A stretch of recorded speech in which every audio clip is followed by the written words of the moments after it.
What lies beneath? Day in and day out, we go through so many various emotions.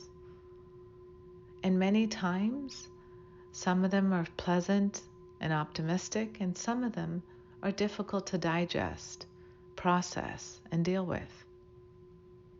Ever wonder what underlies negative emotions like anger? Many times, we all want to explore deeper, more compassionately the emotions we experience. However, it's hard, as many times anger and emotions that are deep like this can be something we're afraid of. Anger turned inwards has negative consequences of depression, self-scrutiny, judgment, and anger turned outwards can lead to disappointment, hurt, anger, let out in hostility, displeasure, annoyance, irritability, and maybe even violence. Anger is just seen as a negative emotion, whether internally taken in or externally displayed. It can come across as jealousy, hate, and extreme sadness.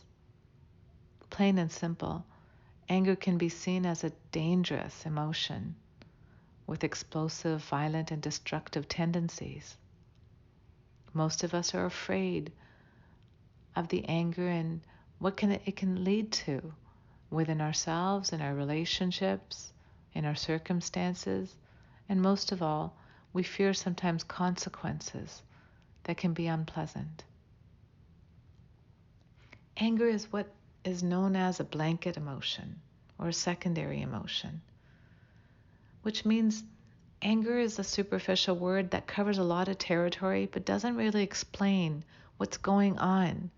When I say I'm angry, you kind of have a general gist of what I'm going through, but you don't really understand what I'm angry about or what's underneath it.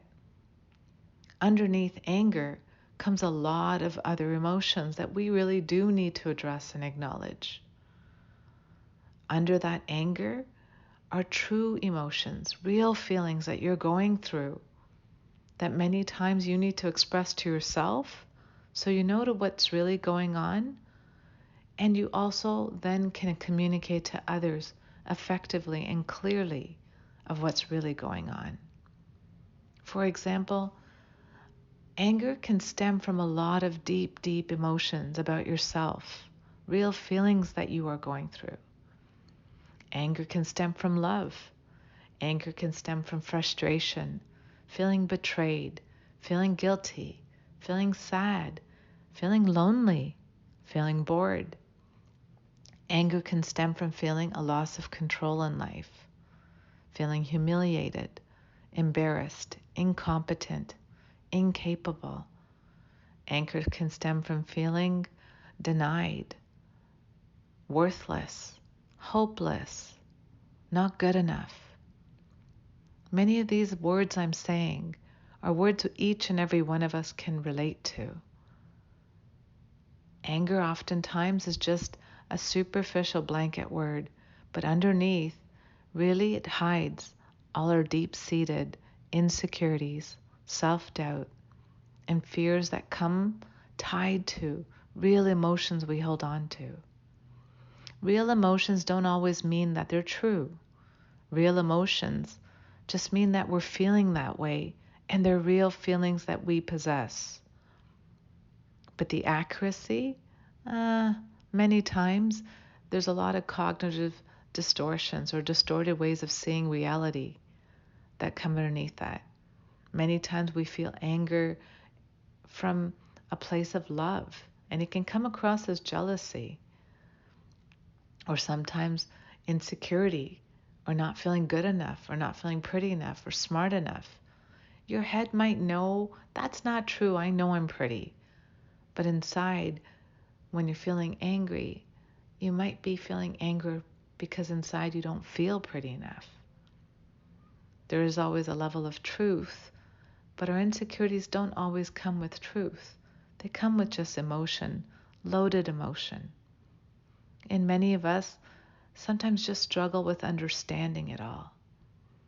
What we're angry about, meaning those insecurities I mentioned earlier, They're not always true, but they feel true. They feel loaded, and they feel like something we need to address. Many of us, why don't we communicate those emotions? Well, it takes a lot of courage. It takes courage to face your insecurities and say, hey, I feel lonely right now. That's why I'm poking at you. I feel a loss of control in my life, and that's why I'm trying to control you. I'm feeling insecure about my job security here, and that's why I'm asking so many questions. Or feeling incompetent, or not knowing my place in comparison to others. It's hard for us to face up and communicate with others what's really going on. And so many times when we're in pain with our insecurities, what do? When you're in pain, you spill over onto others. By spilling over onto others, you cause people pain. And anger, oftentimes spilled over onto others, can lead to jealousy, hatred, anger, violence, betrayal, blame, shame, guilt. So it's important to start recognizing our anger and recognizing what is beneath emotions of anger that we hold. It's easy to say I'm angry. What's harder is to acknowledge what's beneath it. Look underneath your emotions of anger. What really stems underneath it? Where is your anger coming from? What are the real emotions you possess versus the ones you're displaying? Oftentimes we need to acknowledge, pause and reflect to look at what's really going on within us. As we recognize what's going on within us, then we can communicate it to others effectively and have other people have compassion for where we're coming from, as well as acknowledge and deal with it versus react, repel, deny, and walk away from us. Let's go deeper. Let's start taking a moment in each and every situation that we feel intense emotions like anger and look at what lies beneath. Let's take a mindful moment right now to take a deep breath in and out and start recognizing moments or the last time you were angry. Can you start looking at what stemmed underneath your anger? Where was it stemming from? What are the deep-seated feelings you possess about yourself or insecurities you hold and low self-esteem that you're having a hard time facing and is coming out as anger, but really is showing you just something you got to work on, like a blind spot in your life? We're all perfect and a work in progress. It's important to take a step back, acknowledge and reflect on what's working in our life and what do we need to fine-tune and do better with. Let's take a mindful moment now. Take a deep breath in and out. And take a moment compassionately to look at the last couple of times you've been angry. What was really beneath it? What insecurities were being, suppressed? And have compassion for yourself right now to acknowledge it. As the first step to treatment is always awareness. The more you're aware of what's going on underneath, the more you can address, deal with situations, and move forward. Let's take a mindful moment. Let's take a deep breath in and breathe out. Another deep breath in and breathe out. Allow yourself to breathe deeply, and let's go into our mindful moment.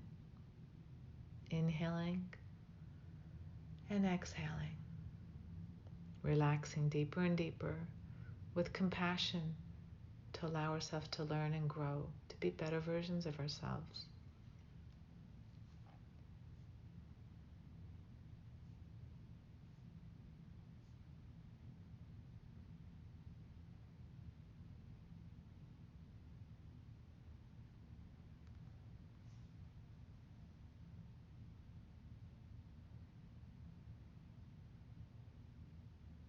If your mind wanders away, gently bring it back and continue to breathe.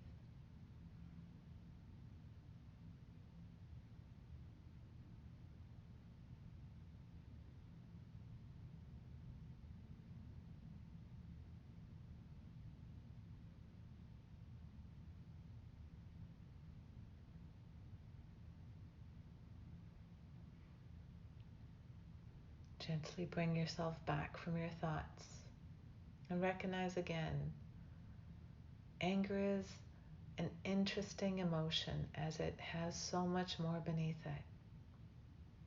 Anger is important to address because it shows us that there's work underneath, work to address insecurities, fears, self-doubt.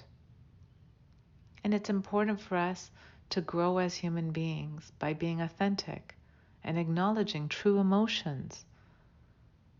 Don't prevent yourself from seeing the truth about what you're really struggling with. Take a pause and reflect whenever you're angry. And breathe and acknowledge what's really going on. What am I really feeling? What am I angry about? Is it a loss of control? Is it feeling embarrassed? Is it feeling insecure, not competent, insecure, angry, lost, loss of control, lonely, bored, frustrated? What am I looking for? What's going on?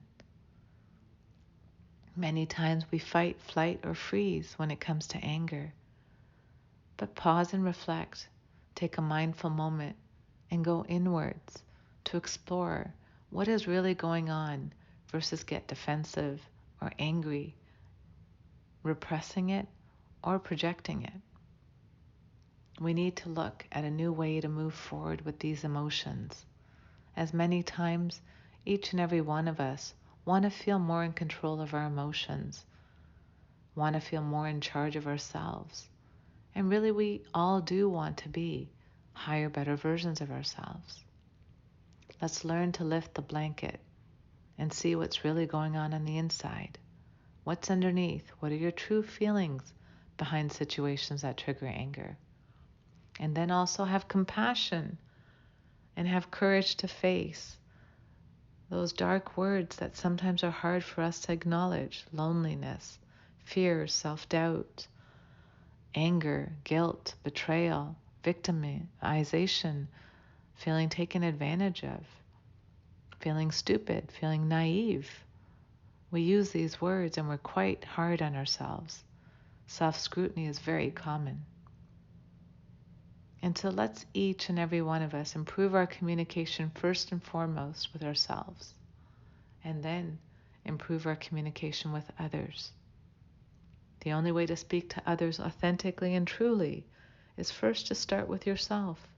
Recognize what's really going on so that when you talk to someone, you're not in defending mode, but instead of being defensive, you are able to explain yourself accurately and take ownership of difficult emotions that you are processing, going through, and needing to maybe work on.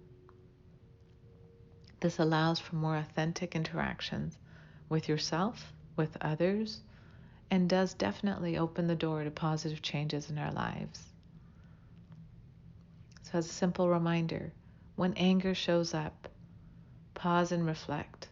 Take a step back rather than act out in anger and impulsivity. Respond versus react, please. Take time away from others to allow yourself to explore what is underneath your anger, and allow your anger to decrease by taking moments of breathing and mindful moments to explore what's underneath that big blanket word called anger. Explore the underlying sadness, disappointment, insecurities, or fears that are triggered by your anger. Acknowledge these true feelings underneath. Commit to positive changes that tackle problematic situations in your life.